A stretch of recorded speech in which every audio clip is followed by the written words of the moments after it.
વિવાદમાં આવ્યા છે। રાજકોટ શહેર પોલીસ કમિશનર કચેરીમાં આ કામ કરવા બાબતે અરજી કરવામાં આવી છે। આણામાં જે સોનાની વસ્તુ આપવામાં આવી હતી તેનું ચેકિંગ કરતા એ વસ્તુ ડુપ્લિકેટ નીકળી છે। કોળી સમાજના આગેવાનો દ્વારા સમૂહ લગ્નનું આયોજન કરાયું હતું, ત્યારે આણામાં આપવામાં આવેલ વસ્તુઓ નકલી હોવાનું સામે આવ્યું છે અને આ બાબતે કોળી સમાજના આગેવાનો વિક્રમ સોરાણી અને કુવાડવાના ઉદ્યોગપતિ પિન્ટુ પટેલ વિવાદમાં આવ્યા છે।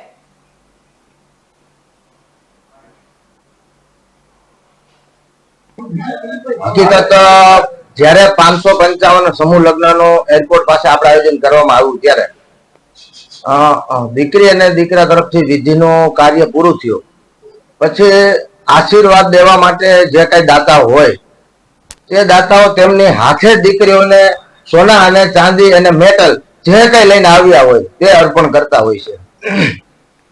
તેમાંથી મેં એક પણ વસ્તુ અર્પણ કરેલ નથી અને તે તમામ વસ્તુનો મેં 5 તારીખે લેટર પેડ ઉપર લેખિત કરી અને બાહેંધરી લીધી કે આ 6 વસ્તુ છે તેમાં પંચધાતુનો સિક્કો, ચાંદીની વીંટી, એક મેટલની વીંટી, એક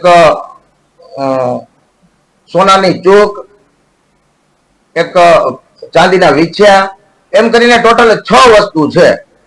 તે વસ્તુ તમામ દાતા તરફથી મળેલી છે અને કંકોત્રીની અંદર તેમની યાદી છે।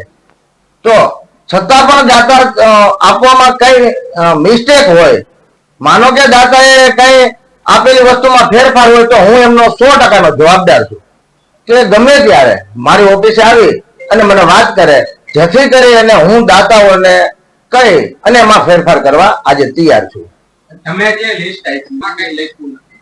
એ જે તમે યાદી આપી છે એ યાદી શિવાજી સેના રાજકોટના સમૂહ લગ્નની યાદી નથી।